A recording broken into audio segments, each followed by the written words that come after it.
What I'll do here is just draw a comparison to our immediate neighbours in Australia. The Australian industry, they've got an advantage over us. They've got the Workplace Gender Equality Act.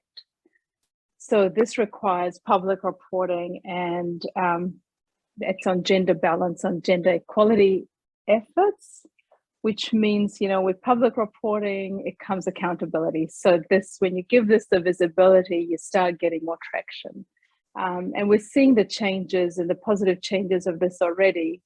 But I do have a concern in the back of my head around what the last 2 years of the pandemic has done to women and what it's done to the workforce.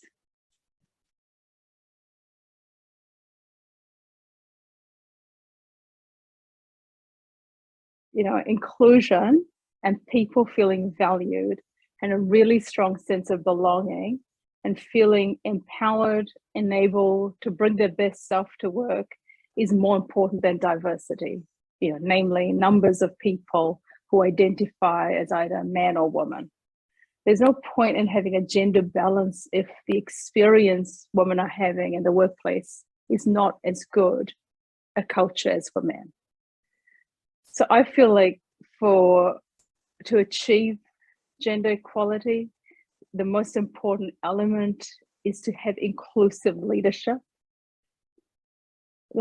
So inclusive leadership is a big topic, but in a simplest way, it's these humans that are skilled, enabled, motivated to challenge themselves to lead outside of their natural biases. So, you know, people who advocate for diversity of people and diversity of thought.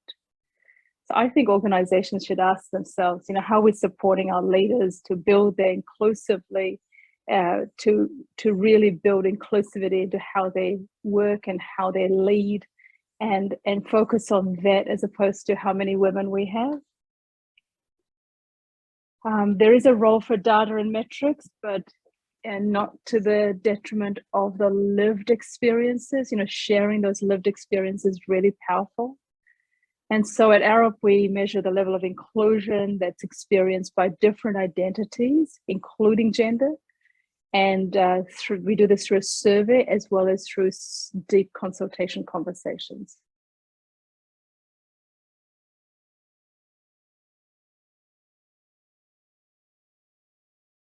Arup's a global company, but we very much have a local connection to what's going on in country. And so we're here to create a more sustainable future for our country. And we work across planning, engineering, designing and consulting in the built environment.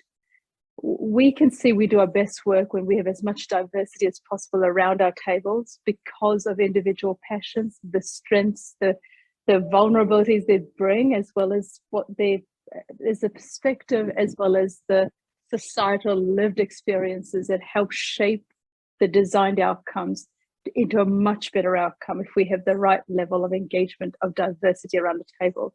So Arup as a global business have 9 firm-wide commitments, inclusion commitments, and those are designed to really look at how we unlock the collective excellence and celebrate the true differences and build the fabric of the firm on those 9 firm-wide commitments. So locally, I get to work with those commitments and implement them in New Zealand. And they encapsulate gender equity as well as moving beyond gender to identity overall. So the 9 commitments act as our guide. And I have a specific like New Zealand geography-led approach that I take under that guide. So it's really important to remember that a lot of gender equity doesn't necessarily allow that whole intersectionality piece. So we're really trying to position the future diversity and inclusion approach to capture that intersectionality to avoid that double bind that women find themselves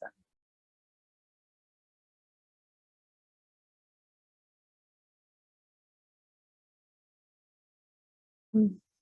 We often forget that bias is what helps us filter the amount of information we're processing. So it does play an important role. We all have biases, and we all need it for a sense of purpose. Becoming bias aware in how we hire or promote in the decisions, meaning asking ourselves as leaders, why am I favoring one person over another? Can I satisfy myself that the reasons I'm favoring one person over another is strictly limited to the role criteria and not to affinity bias? So our talent management systems have been set up to include this reflection. So having a system and process that really encourages bias awareness is a key element of achieving that gender equality. We're fortunate that we've got extremely good resourcing and a dedicated person helping us with this diversity and inclusion conversation who interrogates our systems and processes so as to identify the areas of bias risk.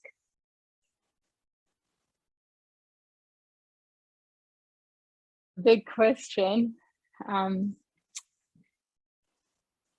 Sometimes I look at that and I think, because I have lived this experience in my life in the industry, and I sometimes think, is it a question of not how much further industry has to go, but how much further does society have to go? We must remember that achieving gender equality within an organization doesn't happen in isolation of what happens in society and the attitudes of society and the communities we live in.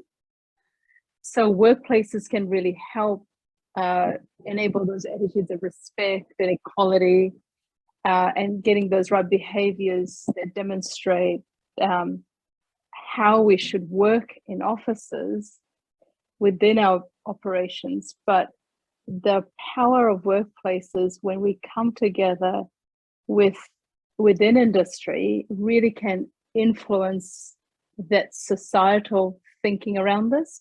So for example, if I sort of tangibly pick one thing, we have, like other organizations now, got shared care approaches to parental leave.